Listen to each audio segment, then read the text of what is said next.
So, I am making a video for people with MS because I was diagnosed last November, but I was experiencing, or I have been experiencing, symptoms for a couple of years now, actually, about 2 to 3 years. I've been experiencing. Actually, it's more like three. 3 years I've been experiencing symptoms. The first one was just like light sensitivity. And then that got worse and worse. And I went to a bunch of eye doctors, like ophthalmologists, everyone. And they didn't see any problems. So I just, it never hit me until, it didn't hit me until, well, I went to the ER for it, and then that's when they said it could be MS. And then I went to a neurologist. He said it wasn't MS, but I kept experiencing symptoms until finally I went to a different one and I was diagnosed. But anyways, it has affected me in many ways. Other than the light sensitivity, it also caused like nystagmus. Anybody who knows what that is, that's pretty much like shaking in your vision. So your vision, it's not that it's blurred, it just looks like the whole room is moving all of the time. And so,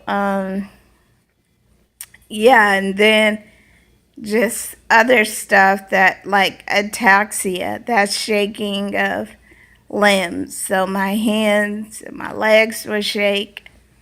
And then just other stuff that I had no idea had to do with MS, like night sweats and just being tired more so than not, and like really tired in the heat and all this stuff. And what's crazy is that I was initially born with sickle cell.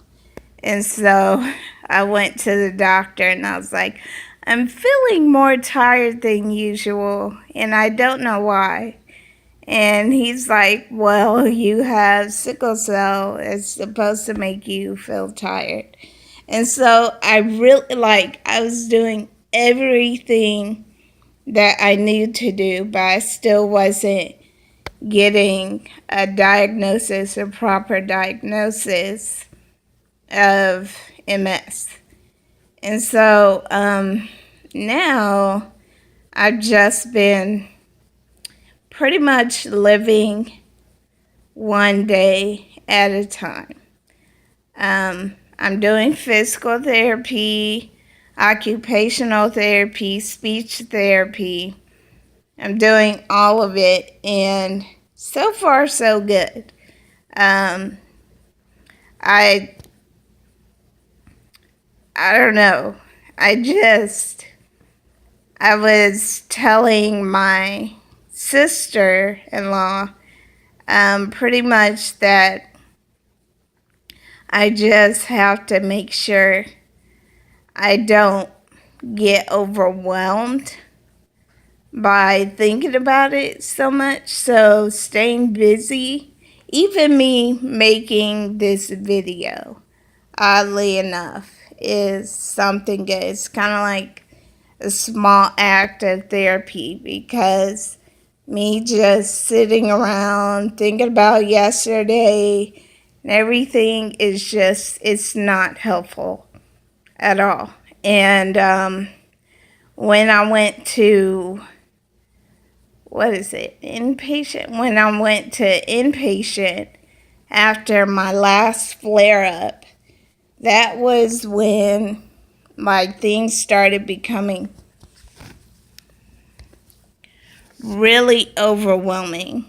And so I actually, in inpatient, started seeing a therapist, but it was only like 2 visits or whatever.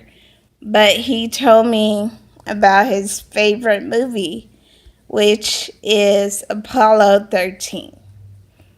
And pretty much what he said was that the people were in a predicament that, they hadn't learned about in the past, so they couldn't talk to the experts, and they didn't have any resources for,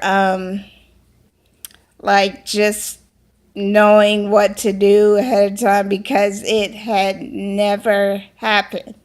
And so they did everything step by step and day by day. And they just couldn't make it by thinking about possible outcomes in the future and stuff and thinking about the past. But they took everything one day at a time. And so that has been the best advice I've been given in all of this is take everything one day at a time. And so I'm grateful to God in that, it's biblical even. You aren't supposed to worry about the things of tomorrow because, it'll take care of itself. And, so I'm grateful for today. I'm grateful for being able to make this video. And I guess this is the first day. All right. Okay, bye.